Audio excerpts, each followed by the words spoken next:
however, would be uncomfortable with the idea that God is whatever people think God is.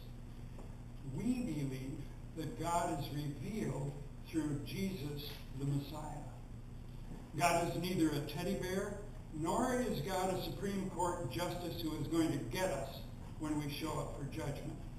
God, we believe, is like Jesus.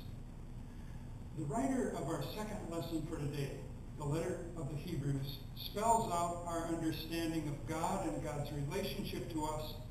He writes, "Therefore, since we have a great high priest who has ascended into heaven, Jesus, the Son of God, let us hold firmly to the faith we profess. For we do not have a high priest who is unable to empathize with our weaknesses, but we have one who is tempted in every way, just as we are, yet did not sin. Let us then approach God's throne of grace with confidence, so that we may receive mercy and find grace to help us in our time of need." End quote. Notice, the way that we are to come to God's throne, we are to approach God with confidence. So that's the first thing we learn from this passage. We learn that God is approachable. And that's really important. The Old Testament writers had an entirely different view of God. To approach the Old Testament God was to risk life and limb. The throne of grace, of which the writer to the Hebrews speaks, is the New Testament equivalent of the Old Testament Ark of the Covenant.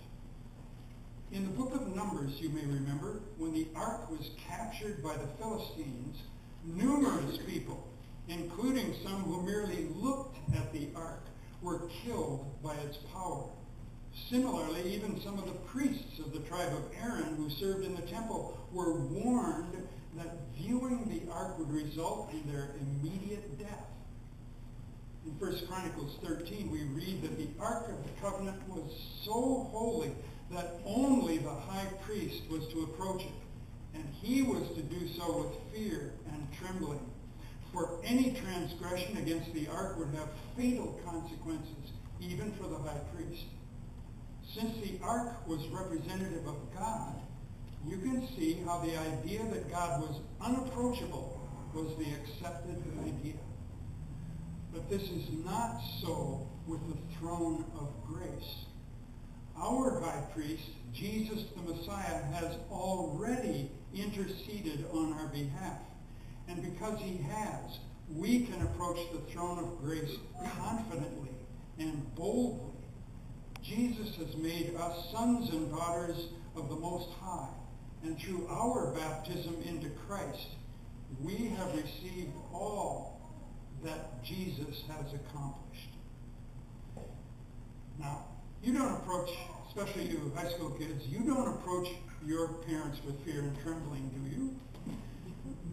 You guys don't come to your parents crawling on your hands and knees with your face buried in the carpet and say, "Oh, exalted and majestic Father, please do me the honor of granting your humble servant, worm of the dust that I am, the high honor of borrowing the car tonight."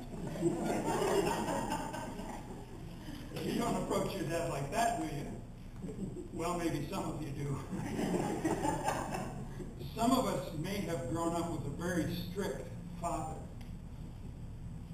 I like the way one older comedian once described the changes in the modern family. He said, "When we were kids, we were disciplined harshly. My father was very strict, but along came the electric razor, and that did away with the razor strop. Then furnaces took away the old woodshed. And along came taxes, and the worries of it took away my dad's hair. And along with that, the old hairbrush disappeared. And that's why kids today are running wild. The old man has run out of ammunition." Some of you may have had parents who were quite harsh in their methods of discipline. Thankfully, most of our parents have changed, for most of us anyway. The image of Father is one of kindness and accessibility. Not for all, unfortunately, but for most. And that is the image that the writer of Hebrews wants us to know about God. Remember that Jesus called God Abba, which means dear daddy. That is the reason the writer of the Hebrews writes, let us then approach God's throne with confidence. Jesus has shown us that God's nature is love and that God is approachable. But why should we come to the throne of grace in the first place? The writer tells us why. So that we may receive mercy and find grace in our time of need. That's why we come. Life is hard sometimes. Life sometimes is cruel. Where do we turn in times like that? We approach the throne of grace. So that's the second thing we learn about God. God is approachable and God is merciful. God understands our situations and cares. Last year, the world of women's basketball was stunned when Pat Summitt, the longtime coach of the Tennessee Lady Bulls, and the winningest coach in history of either men's or women's basketball, announced that she was stepping down as coach because she was battling early onset Alzheimer's. She said she would fight this dreadful disease with determination and with faith. Her situation is like that of a pastor named Bob Davis. Some years ago, Pastor Davis announced his retirement. His congregation was deeply shocked, their eyes filled with tears as he told them that he had Alzheimer's and he would have to resign at age 52. Here's what he said to them. As a Christian, I belong completely to Christ. My life is not mine, but Christ's.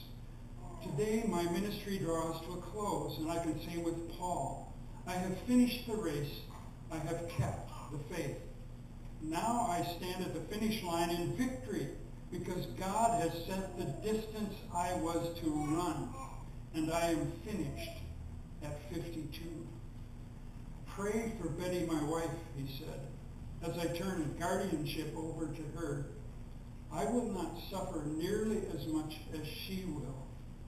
Pray that I in no way inadvertently disgrace our Lord or this church or the people I love.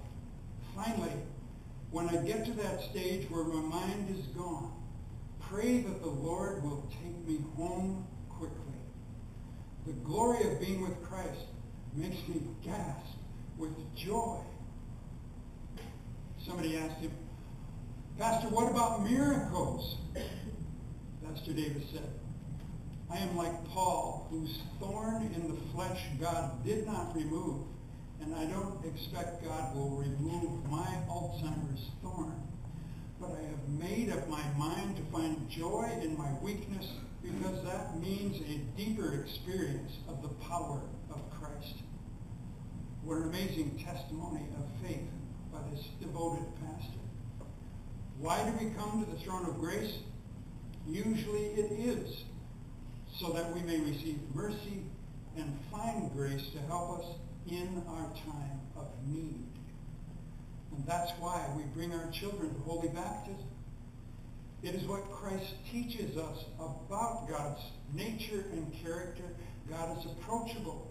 God understands and cares about us in times of need and forms a circle of protection round about us.